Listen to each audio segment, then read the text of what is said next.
عام طور سے بیٹوں کے ساتھ جو یہ معاملہ آتا ہے، لوگ اپنے داماد کو تو بہت زیادہ عزت دیتے ہیں لیکن اپنے بیٹوں کو وہ عزت نہیں دیتے ہیں، اس لیے گھر کا ماحول خراب ہوتا ہے۔ آپ جس طرح اپنے داماد کو عزت دیتے ہیں، آپ جس طرح اپنی بیٹی کے لیے سوچتے ہیں، اسی طرح آپ کے گھر میں آنے والی جو بہو ہے، جو بیٹی ہے، اس کو بھی وہی عزت دیجیے، اس کی غلطیوں کو بھی اسی طرح نظر انداز کیجیے جس طرح آپ اپنی بیٹیوں کی غلطیوں کو نظر انداز کرتے ہیں۔ آپ جس طرح چاہتے ہیں کہ ہمارا داماد ہماری بیٹی کو خوش رکھے، اور یہی سوچ اگر آپ اپنے گھر میں رکھیں گے کہ ہمارا بیٹا ہماری بیٹی یعنی بہو کو خوش رکھے، تو کبھی گھر میں کوئی اختلاف نہیں ہوگا، کوئی انتشار نہیں ہوگا۔ اور میں لکھ کر کے دے سکتا ہوں، اگر آپ نے صرف یہ سوچ بنا لیا کہ یہ بہو جو ہمارے گھر میں آ رہی ہے یہ بھی ہماری اسی طرح کی بیٹی ہے جس طرح کی میری اپنی سگی بیٹی ہے، اور بلکہ آپ کی سگی بیٹی تو آپ سے دور چلی جا چکی ہے، لیکن مصیبت کے وقت میں اور ہر ضروریات کے وقت میں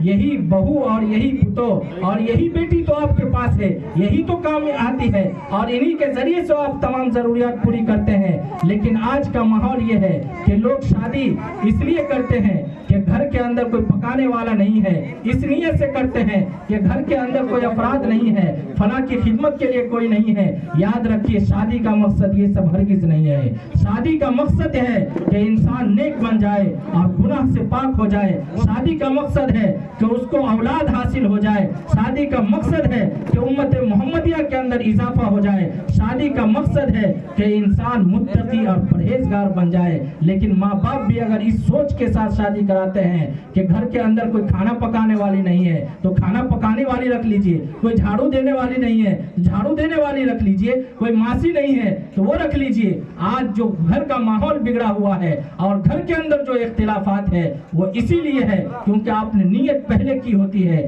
کہ ہم شادی اس لیے کر رہے ہیں کہ گھر میں کوئی نہیں ہے، پکانے والی کوئی نہیں ہے۔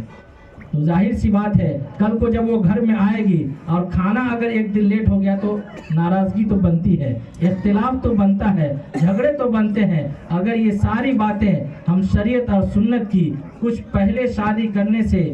جاننے کی کوشش کریں گے، اور اس کو جاننا ہی چاہیے